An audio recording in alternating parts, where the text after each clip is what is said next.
Good evening, good evening, good evening. I'm going to go ahead and turn that down so you get a chance to hear me. Welcome to Saturday night edition of the Diva Logs. And this is a very special edition of the Diva Logs. And it's something that is so timely because of what's going on in the media and the news and everything else that's around us. I truly, honestly feel like this is a real key teaching moment. So why is this a teaching moment? Well, those of you that know me know I've been an educator for over 20 years and had the distinctive pleasure of even being a school administrator for 10 years. And in all of that, my whole entire life, I've always been a classic nerd. And I love it. Because when I think about what it means to be a nerd, it means never, ever, ever deciding to end readily learning things. And that I love to learn. I'm excited about learning. Everything that I can think of, I just want to learn more and more and more. And that's why being a researcher was so key for me. There was never any doubt that I was going to go to school and get a PhD because I knew that I wanted to continue to learn. And I'm still looking at now what I want to learn. So that's why I said, when we think about those teaching moments and getting back to the core of who we are, this is going to be a ringer tonight. All right. Time for class to be in session. Now, I already forewarned you that this is definitely going to be one of those discussions that I'm not saying that you're going to agree with, and I'm not saying that you're going to disagree with it. But what I do know that this discussion tonight is actually going to make you think. I'm not going to talk politics per se. I'm not going to talk immediately turn left about what's now turn right and then immediately turn left. Yeah, one of the things that I find that I get my best thinking moments when I'm driving. So please excuse the GPS as I'm heading out this evening. And then turn right. But what has been so key, was that I was watching segments of Birth of a Nation last night. Now, the Nat Turner story is not unfamiliar to me, being a social studies and a history teacher, and also spending some time in Virginia during my early career and turn left. And now, teaching in that particular area. It was really important to learn about the history, which is what I love so much about Virginia. So the Nat Turner story and the whole concept and issue of slavery, etc., fascinated me. Even the farming and the lands and the historical aspect. So I'm not going to readdress slavery in the context of teaching you about slavery tonight. Maybe in another episode. I don't know, maybe when I decide if I want to become an adjunct professor or not. But tonight is really about being enslaved in the mind.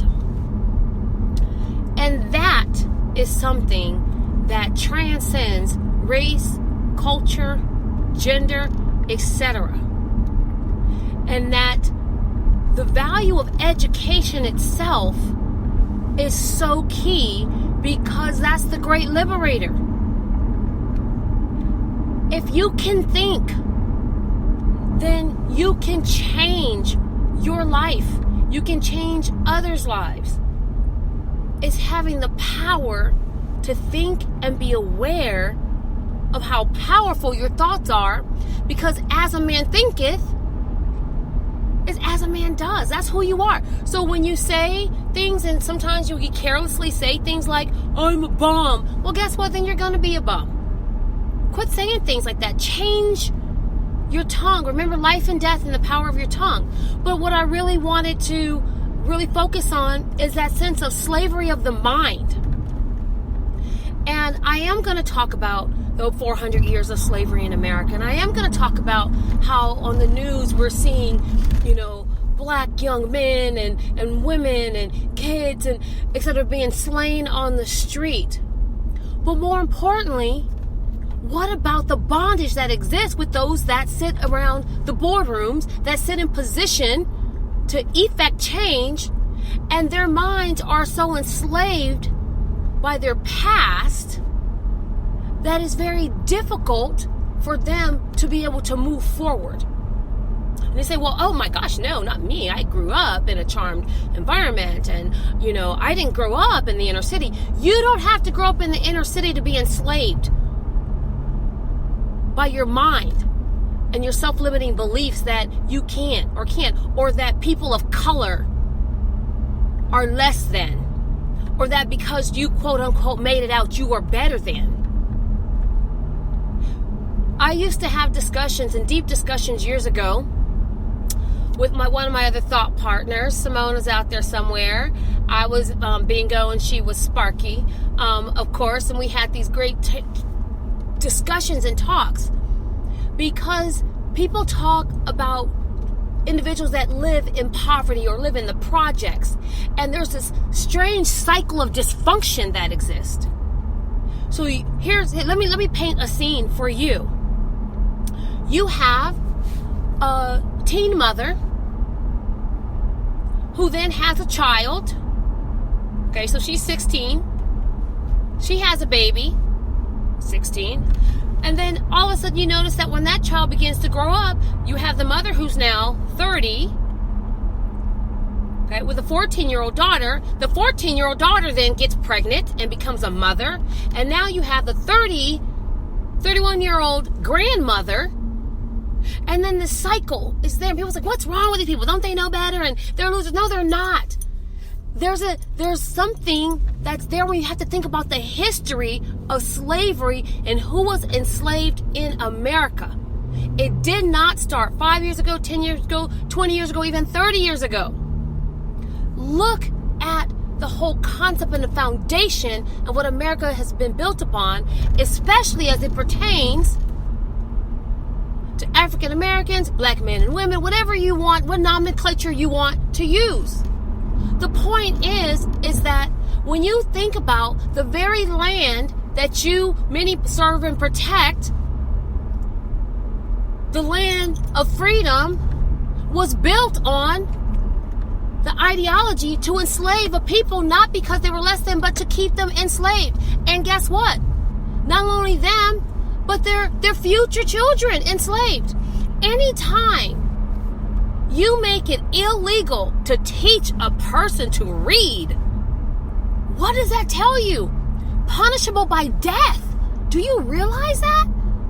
To teach a slave or a black person to read in this country, this great United States of America, was punishable by death?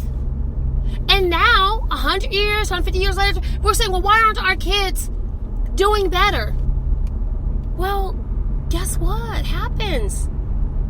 Is that all of this negativity, this self-limiting, this sense of enslavement has just been passed down almost like a genetic marker.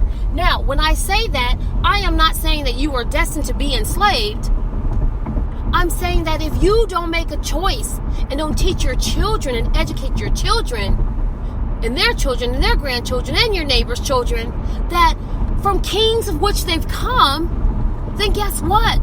That genetic tag of enslavement of the mind remains pressed upon them. It needs to be lifted out. And the way to do that is by removing the ignorance about who they are and who they have been and what they're capable of doing.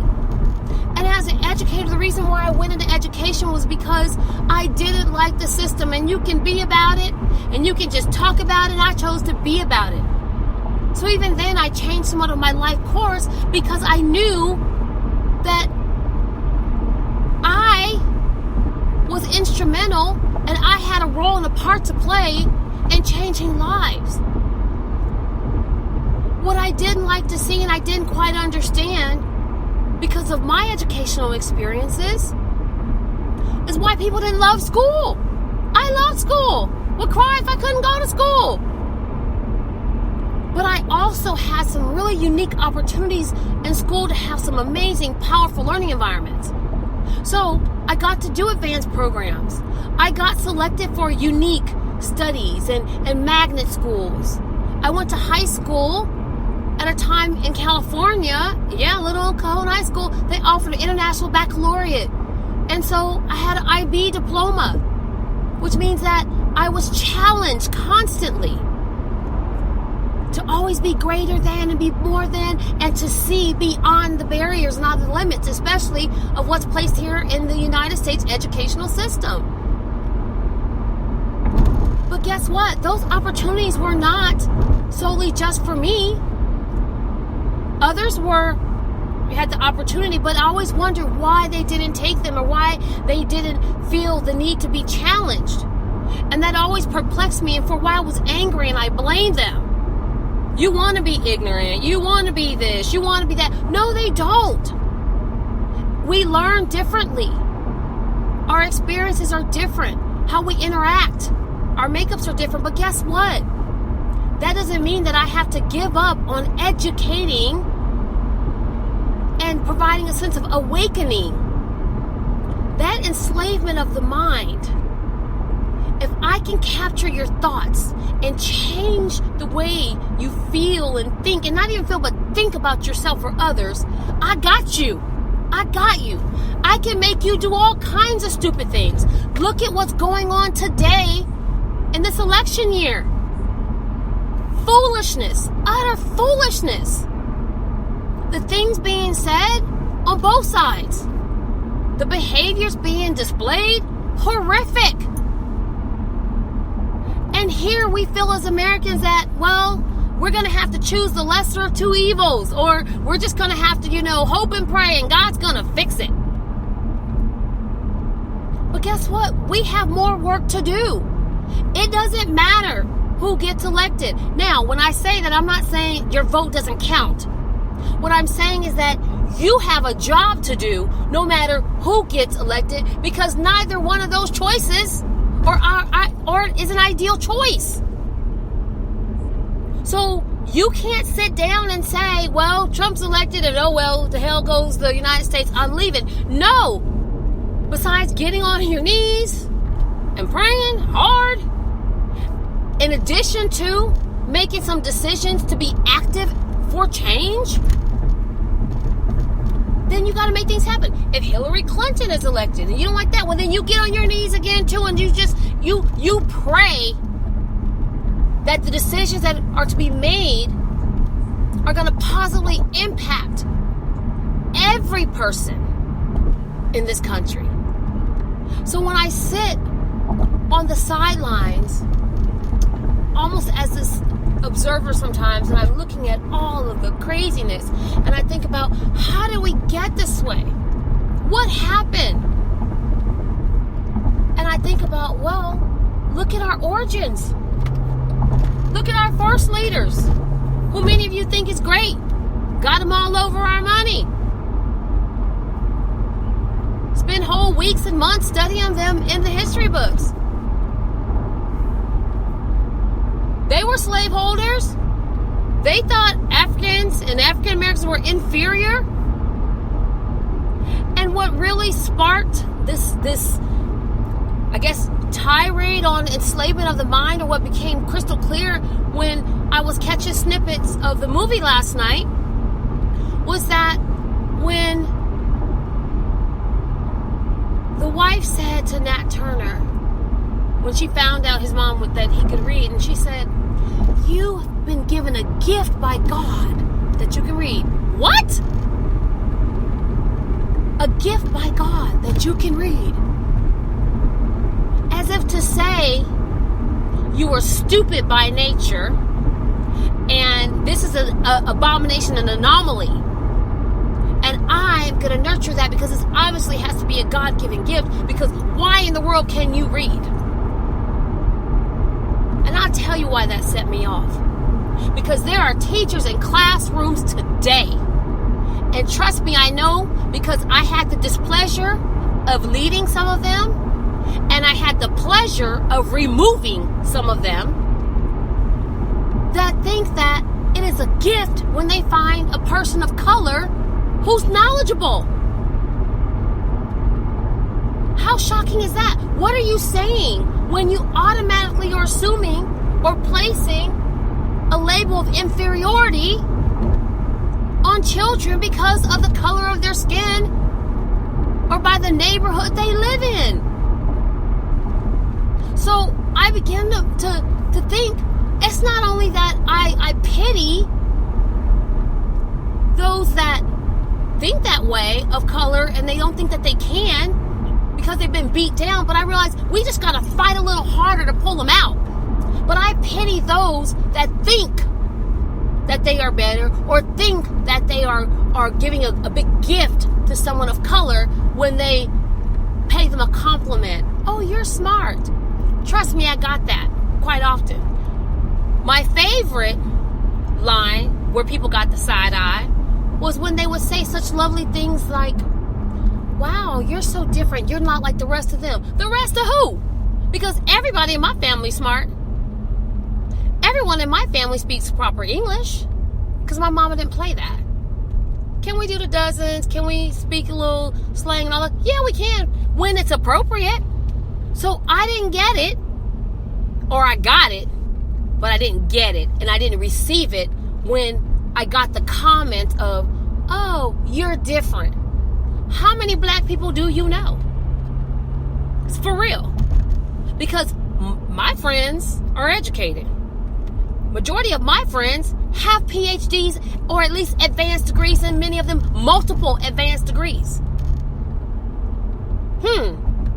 So really, what is the status quo when it comes to people of color? And although I'm referencing, because it's a point of reference for myself, people of color and blacks particularly, you can apply this across the board. Oftentimes, people enslave themselves with ignorance because they're too cowardly to seek the truth. So ignorance isn't bliss. It's just plain stupid. I hope you are not enslaved to whatever it is, especially if it's negative thinking. Because if you change your mindset, you change your outcomes, you have that power. So before you blame somebody else, look at you first. Go look in the mirror. The man in the mirror, remember Michael Jackson? Look at yourself first. What are you saying about yourself?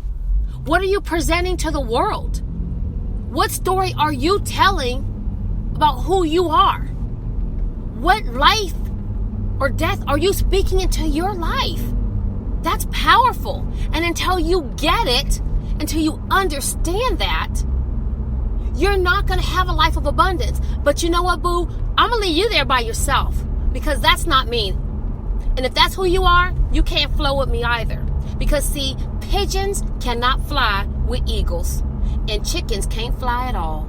So make a choice. Pigeon, eagle, or you just going to be a chicken head. It's up to you. Good night. I'm about at my destination. My rant is over. And thank you for listening to tonight's edition of the Diva Logs.